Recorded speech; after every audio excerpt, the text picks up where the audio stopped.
m'appelle Tiago Rodrigues, je suis portugais, je suis metteur en scène, auteur, parfois comédien et surtout directeur du Festival d'Avignon.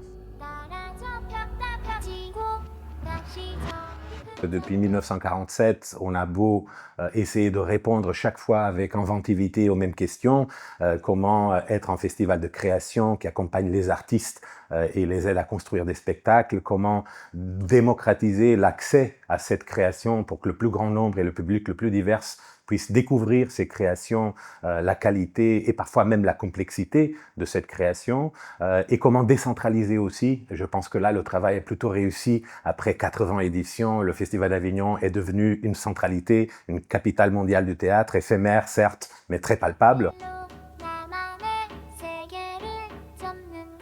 C'est une dimension très importante du festival, d'être à la fois un festival structurant pour la création française et à la fois un lieu de rencontre du monde entier des arts vivants. Pour le faire, nous continuons à pratiquer une programmation internationale, voire même internationaliste, et on a rajouté une idée depuis 4 ans qui est l'invitation à une langue. Cette année, on a choisi le coréen après avoir invité l'espagnol, l'anglais, l'arabe, et on propose 20% de la programmation créée par des artistes coréens. La plupart, ils viennent en Europe ou en France pour la première fois. C'est vrai que cette édition du festival, elle est peuplée par une multitude de questions. Sans doute que la création coréenne porte quelques questions importantes. Je pense à une question que je trouve très drôle et en même temps très symptomatique de la création coréenne. Jaraku, un artiste qui nous présente 3 spectacles, nous demande « Est-ce que Shakespeare est un dramaturge coréen ?» Qu'est-ce qu'il veut dire par ça ? C'est que la création artistique, notamment théâtrale coréenne, elle est très influencée par la création européenne, alors qu'il y a des modes ancestrales de récits, de théâtre, de cirque, de musique, qui sont aussi très forts en Corée. Et donc ça, c'est une question que je pense traverse la plupart de la création coréenne, c'est comment peut-on faire pour qu'il n'y ait pas de rupture avec le passé pour inventer un avenir. Et je pense que là, on a quelque chose à apprendre avec la création coréenne qui mélange avec beaucoup d'harmonie la tradition et l'innovation. Je m'appelle Shin Seung-yeol, donc je suis scénographe, je travaille en Corée.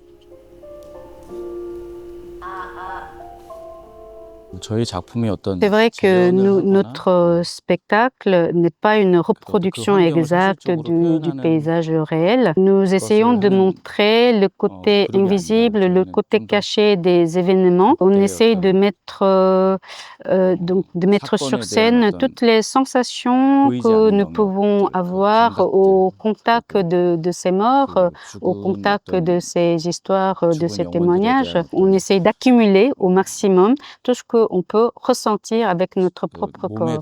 Sur le plateau, donc vous pouvez voir des quadrillages de 50 cm sur 50 cm. C'est exactement le même quadrillage qu'on utilise lors de fouilles archéologiques.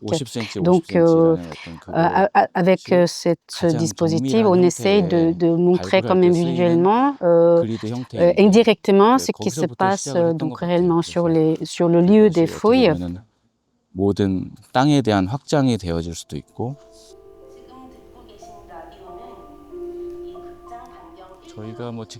Nous n'avons pas vu nous-mêmes le lieu même de fouille, mais nous avons rencontré le chef d'équipe d'exhumation et donc il nous a raconté comment ça s'est passé et il nous a montré aussi beaucoup d'archives donc ils ont donc accumulé au fur et à mesure de leur découverte et donc nous avons beaucoup réfléchi comment transposer les résultats de cette recherche sur notre scène.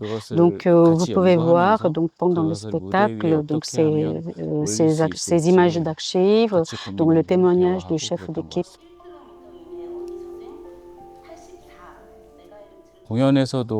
Dans le spectacle, on explique déjà la scénographie, d'abord sur le plateau avec le quadrillage. Et donc, au milieu de ce plateau, donc, nous avons un cadre noir qui représente le site de fouille. Et sur les 2 côtés, donc, il y a 2 vélos qui est relié à une lumière. Donc, quand on pédale, donc, ça projette lumière sur ce cadre noir.